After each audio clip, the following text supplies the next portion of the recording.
All right, we can move on to dataset classification.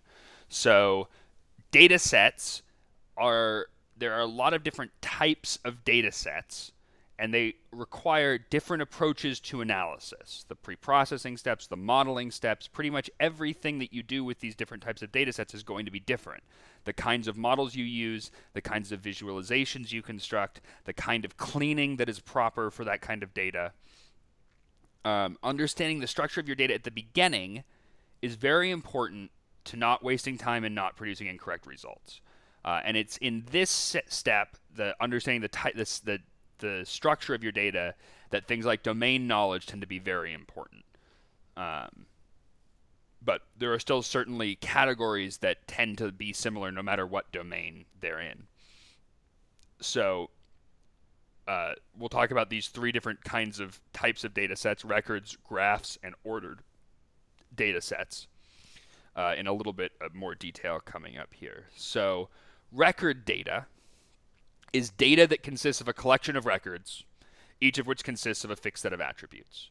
So this tax ID, so this particular data set, which I use in several places, is a record data. We have every data object has one tax ID, has a value of whether they asked for a refund, marital status, whether they're single, married, or divorced, a taxable income field, and whether they cheated on their taxes or not. So that's what sort of the structure of this data set. So any data which consists of this kind of collection of records, which consists of a fixed set of attributes, you almost always represent this kind of data as a table, whether a database table or a spreadsheet or something like that. And it's the most common kind of data. So a lot of people will, if you talk about data or data sets, this is what they visualize entirely as record data. So it's sort of your most common and sort of fundamental kind of data set. So within record data, there are a few useful subsets. So this record data with the tax data has some categorical values and then one ordinal variable. So tax ID is ordinal, right?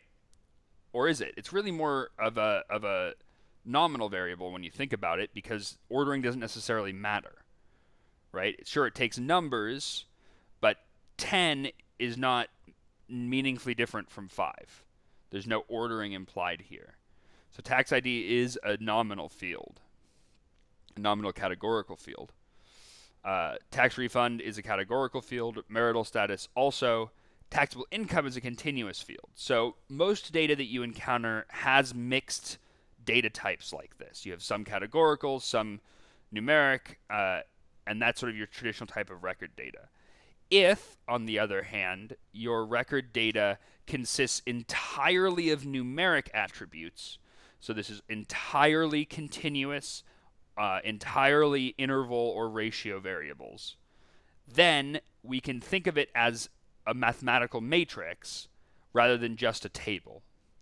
So we would have an m by n matrix. There are m rows, one for each data object, n columns, one for each attribute. And this is nice because we can think of these data objects as points in a multidimensional space where each attribute is represented along one dimension. And that allows us to use a number of numeric techniques specifically involving distance that some algorithms not only make some algorithms easier, but which some algorithms require. There's a number of algorithms that require you to have data matrix data, all numeric data.